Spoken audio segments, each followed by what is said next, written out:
Hi there, Loy Machedo speaking to you from loymachedo.com. Who's Loy Machedo? Think personal branding. Okay, references to the article that I'm taking these points from are put down in the description. Now, I read this beautiful article from Vice World News where they explain what does it mean in the Tibetan culture, suck my tongue, and the innocence of the Dalai Lama where he didn't have any bad intention in his mind and heart. So watch this video if you do not, if you're driving or if you're walking, you can listen to it at 2x speed if you want, or 1.5 speed, so that you at least get an awareness of what the Buddhist culture is all about. And you do not judge someone without understanding. There have been many people who have been calling the Dalai Lama bad words, who have been attacking me, who have been sending me private messages telling me I'm a pedo supporter, I am supporting attacks against children, without even taking a little bit of pain to educate themselves.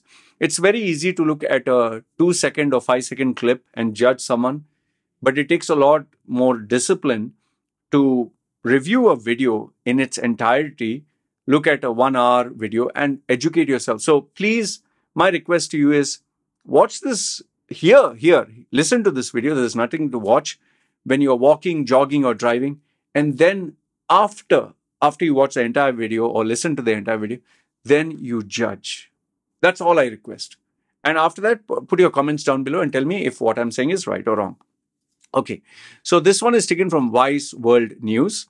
Tibetans explain what does suck my tongue mean, and it's not what you think. Okay, it seems that many people forced into an environment of e-connections have completely forgotten what a human connection means. All right.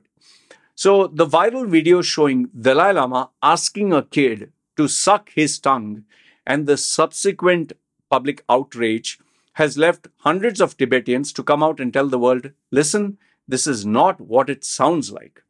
Over the weekend, an edited video of a Feb 28th interaction between the 87-year-old spiritual leader and a small Indian boy went viral, leaving many of the 6.7 million Tibetans across the world in distress and shock over the way their language and their culture was misinterpreted.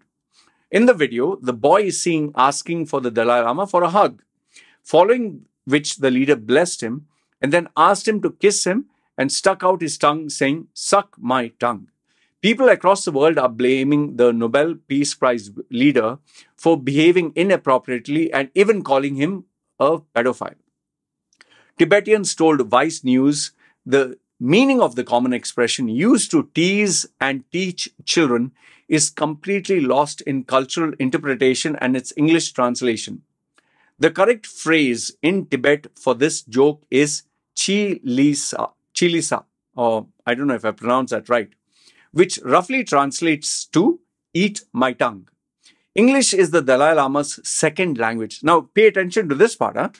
English is Dalai Lama's second language, and the Indian news outlets have previously reported that the leader speaks in broken English at public events. So when the person is not, English is not their first language, obviously it'll sound different. I mean, whenever I speak to my wife and I ask my wife, about a vegetable or about food, all that, she, like for example, this is a real story. You can check some of my older videos. I wish I could get it.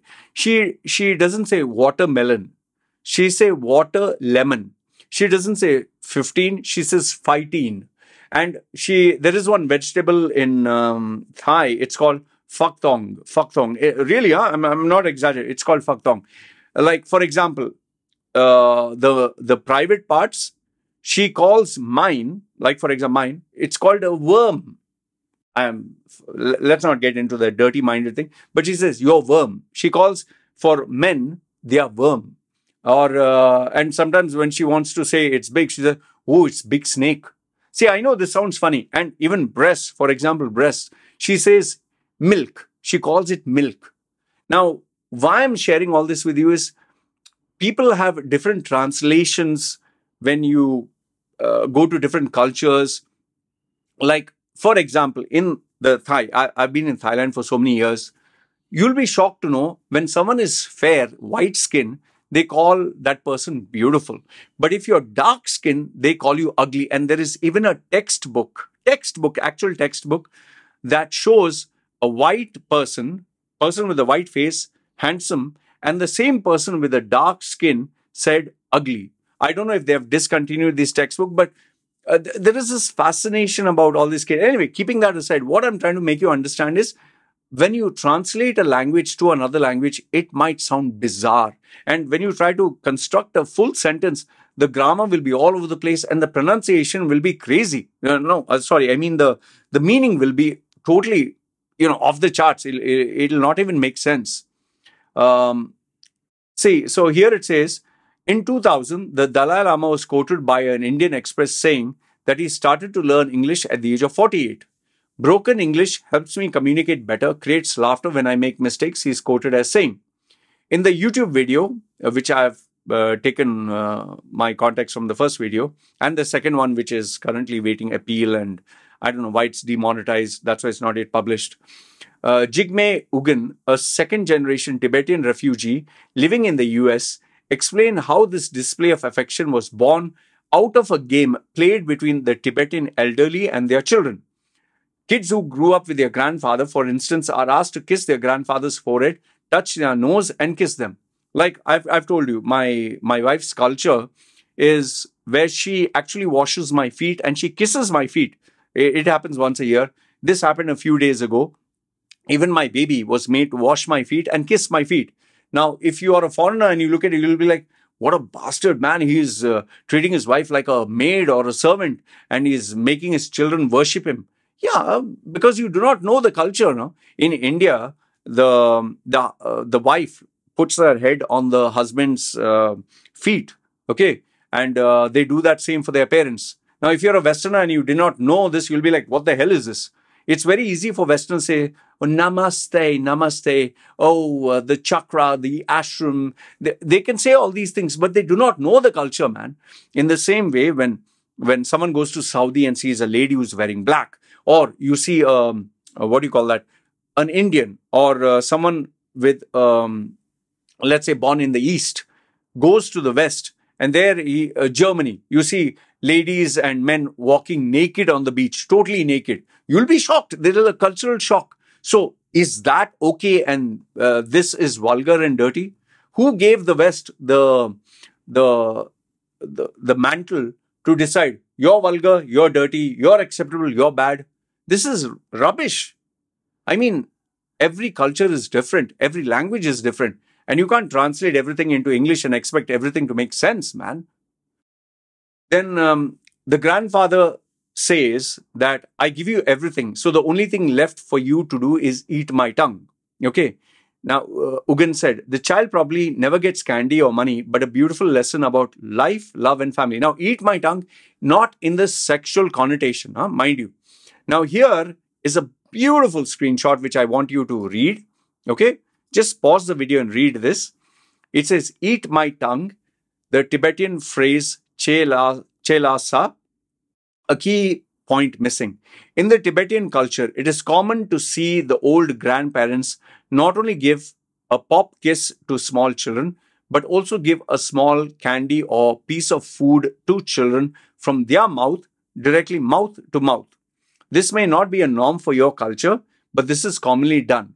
After the elder gives a pop kiss and a candy, since there is nothing left in their mouths, nothing left to give, they will say the phrase, okay, now eat my tongue. Not suck, as a holiness misspoke during his less proficient English. The Tibetan phrase is che la sa. They say that as in, I give you my love and the candy, so that's it. All I have left is eat my tongue. And it's a playful thing that is children know. It's not really done in the Lhasa region, capital of Tibet, so much, but it is common in the Amdo region where His Holiness is from. However, it is definitely a Tibetan custom. If we are honest with ourselves, we know that we form an opinion on any topic without considering many aspects of the context in any given situation. We are choosing to keep a significant degree of our ignorance without in our reasoning. Beautifully explained. Please, just take a screenshot of this and read it and understand, no? Why simply judge without doing any bit of research? It's so easy to watch a TikTok video of 30 seconds, 10 seconds, seeing a girl shaking her boobs and her ass and people doing weird shit. And there you get entertained. There you form your opinions. That is your education. But you don't have the patience to literally do any bit of research before judging someone. I made the mistake. I have put that video still there where I judged the holiness. But then when I did my homework, I realized, oh my goodness, I wrongly judged him. And that is why I left that previous video to show even I am human just like you. But you don't stay in the gutter. You lift yourself out of it, nah. It seems that many people in these turbulent times are forced to be in an environment where they're meeting people virtually and making e-connections, and have completely forgotten what human connection means. Ugin added in his video. Saring Ki, a US-based Tibetan journalist, told Vice News, sorry about the name, I'm bad at pronunciation, that the Tibetan culture for sticking out the tongue is a sign of respect or agreement, which goes back to the legend around cruel 9th century king Lang Dharma, who had a black tongue. And by the way, I'm Mangalorean, means from the southern part of India. My parents actually are.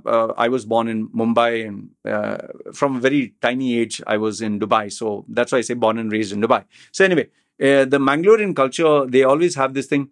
He has a black tongue. Black tongue means, if he says something, there's a curse. So the tongue is also used as a symbol when they speak. Even if you see some certain religions, the gods like Kali and are sticking out the tongue. Okay, in my case, I pierced and I stick out my tongue just for controversy and just to show a little bit of attention. Okay, I was at least an attention seeker. That's why the tattoos and the pierced tongue, which I've spoken about in my previous video. But what I'm trying to say is the tongue is used to communicate different messages. Like, for example, the tongue in Tibet, when they stick out their tongue, is respect.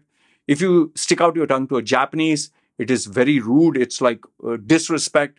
In the West, if you stick out your tongue and move it up and down, it's sexual in nature. That's why so many pop stars, singers, they keep showing their tongue and they keep doing it because it has sexual connotation there. So the problem is the Western template, when you put it to Tibet, you think, oh, I show my tongue, it's sexual in nature. Dalai Lama showed his tongue, so it's the same thing. No, he's not from the West.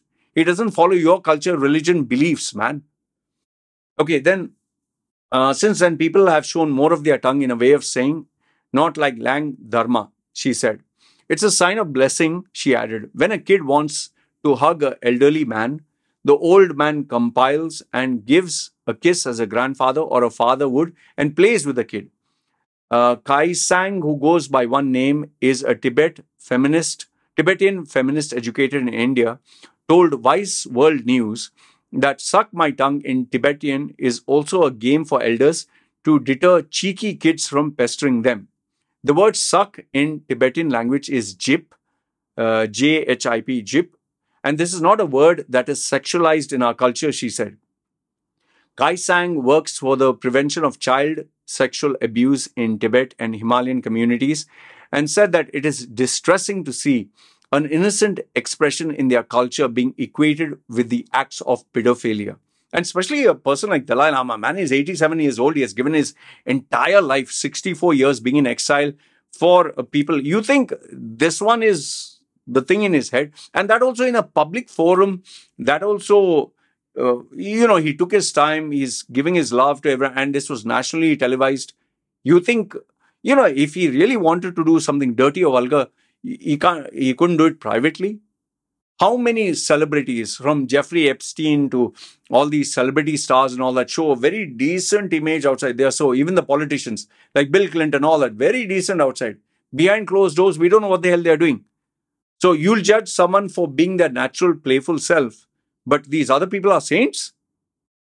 The Dalai Lama retired as a political head of his exiled government in 2011, but remains the spiritual leader for 6.7 million Tibetans worldwide and a symbol of their struggle. His work, spanning several decades, involves drawing global support for the linguistic and cultural autonomy of his remote in the mountainous homeland, which was annexed by China in 1951. In 1989, he won the Nobel Peace Prize. is the only reason the world has given our struggle any weight, Kaisang said. Without him, all these mindfulness, meditation apps, and the Tibetan Buddhist culture being commodified and sold wouldn't exist. This is not just a religious guru we are protecting. He is the reason for our very existence, and we so desperately want the world to see through our eyes. And if you see those videos of Tibetans, many Tibetans have sent me these videos which I didn't see before. There's one video which really broke my heart. An old lady, she is crying and sobbing with so much pain. You will feel like crying when you see that poor lady. And she is hurt because people are judging the Dalai Lama. These people give their life for the leader, man. At least respect. I mean, he is like their mother, father, greater than that.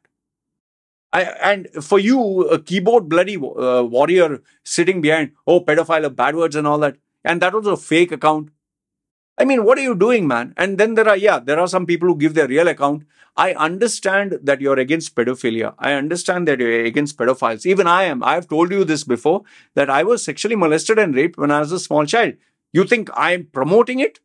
I have a daughter, man. But use your common sense. You're not an authority on the Tibetan culture. You don't know the language. You don't know the people. How dare you simply judge? It's like me judging your culture, your religion, your family, your this thing without even knowing anything. At least do some research. At least do some reading. You're bloody ignorant and you're sitting on the high horse of judging other people. And that also the entire nation. And a man, if you consider Dalai Lama as a man, he sacrificed his entire life, which you can never do. So it's very easy to point fingers at him. No? And tell me, where is he justifying? Where is he saying, please understand me? Where is he coming out with a video saying, oh, I'm a nice guy? No. He's simply keeping quiet and taking all the pain. That is what the Tibetan people are doing. Just keeping quiet and taking the pain. If someone had insulted you, your mother, father, or anyone in your family, you'll keep quiet? You know, some religions, they even kill people, man. What have the Tibetan people done? Peaceful. I hate this ignorance, this double standards. It's so stupid, yeah. And everyone who has an internet connection, smartphone is an expert. Oh, he's a pedophile. Vice World News did not get any response from the child's family, who run an M3M foundation that organized the February 28 meet and greet in Dharamshala, the Indian city that is the seat of Dalai Lama's government in exile. But in an interview released by Voice of Tibet, a Dharamshala-based media outlet, that is the same video which got demonetized, which I've appealed for, which I hope they allow it to be shown. I don't know why they have censored it. I don't know why they have demonetized it. I don't know why they've restricted it. I've requested them to remove the restrictions. But if they still decide, no, we will not allow this, I will still publish it. And then I leave it to you Tibetans and Buddhists to spread the truth. Okay. That is my other video, which I'm still waiting for approval. But in an interview clip released by the Voice of Tibet, a Dharamshala-based media outlet, the live streamed the event too. When the reporter asked the boy how he feels to be hugged by the Dalai Lama, he said it was an amazing experience meeting the Dalai Lama, and he experienced high positive energy from the interaction. The interview is in that other video. I hope that get released. Okay. Senpen Kaimsar, a Tibetan filmmaker and music composer, told Vice World News, there are immense geopolitical repercussions of misinterpretation of that video.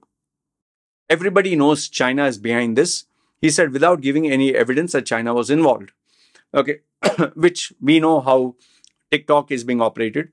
TikTok in the US, all sexual videos, all attention-grabbing, videos which make children get addicted, even transgender videos.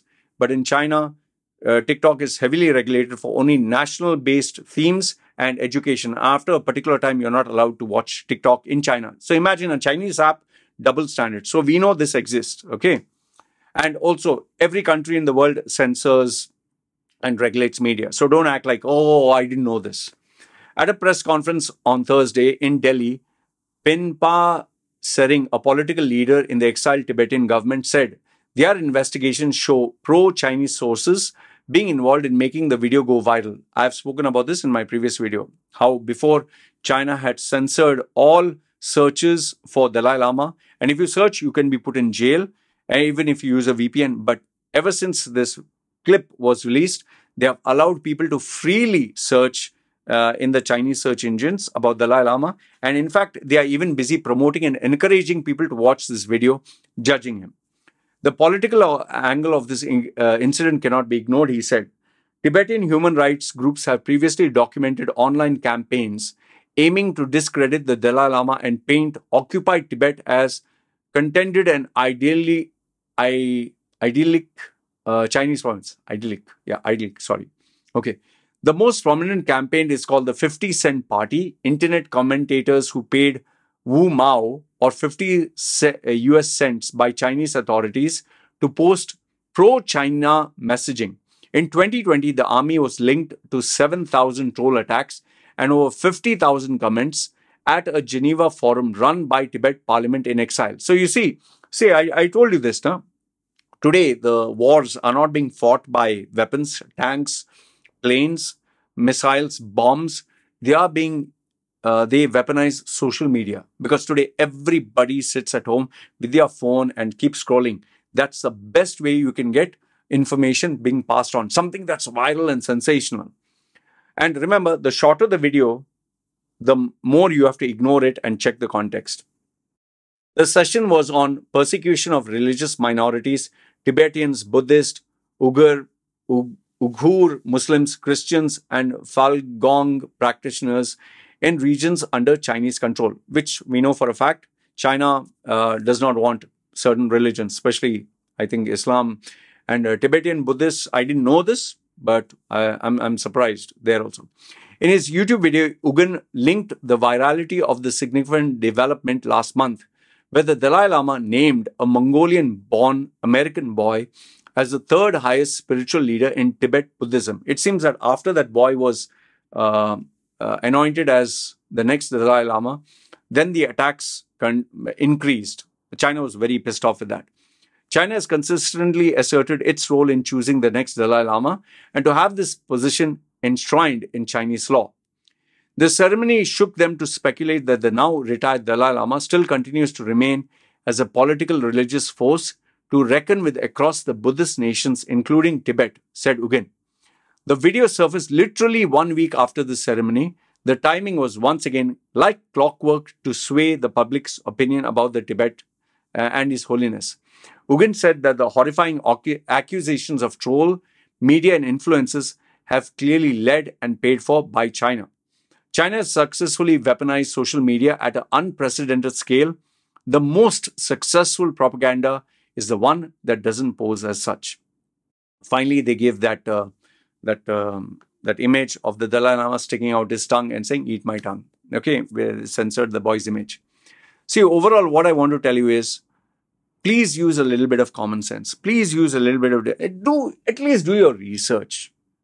Yes, it's an emotionally charged issue when you talk of pedophilia, when you talk of harming children. I feel it, you feel it, and most of you have not gone through what I've gone through. I've been a victim of sexual attacks. I've been a victim of pedophilia. I've been sexually molested, raped. Maybe most of you have not gone through that. I've gone through it. I have a daughter. She's a small baby girl. You think I want to encourage pedophilia? Are you crazy? So I have the same feelings, same emotions, just like you. But the only thing I ask you is, educate your mind, nah? I'm not saying don't be angry at people who hurt and harm children. We must stand united. But don't judge people wrongly. At least go through this article. At least open your mind and listen, and then form an opinion. The Dalai Lama, I mean, if you see the people, the way they cry and the way they love him, man, it's a poor country that's already suffering enough and more from China and rest of the world, and they are not after money. They just want to live a simple, happy life. You sitting in your westernized social media life with your money and easy life, and you can smoke, drink, have sex, do everything. And then on top of that, hurt and harm these people. What have they done bad to you? At least, the only thing I request you, at least do a little bit of research. Understand the Tibetan culture, understand the Tibetan people. I feel really bad for the Tibetan people because they are good people, man. You will not speak bad about the people who are hurting and harming and killing in wars and all that. No, you will not talk bad about your celebrity stars who live double standards. But you'll attack these people who venerate this man as a god. What kind of world we are living in today, man? Please do your research. Please check the links. Please open your mind and then decide for yourself. That's all I can say to you. Rest, I leave it in your hands. Good, bad, ugly, comment down below. This is me signing off. You guys take care.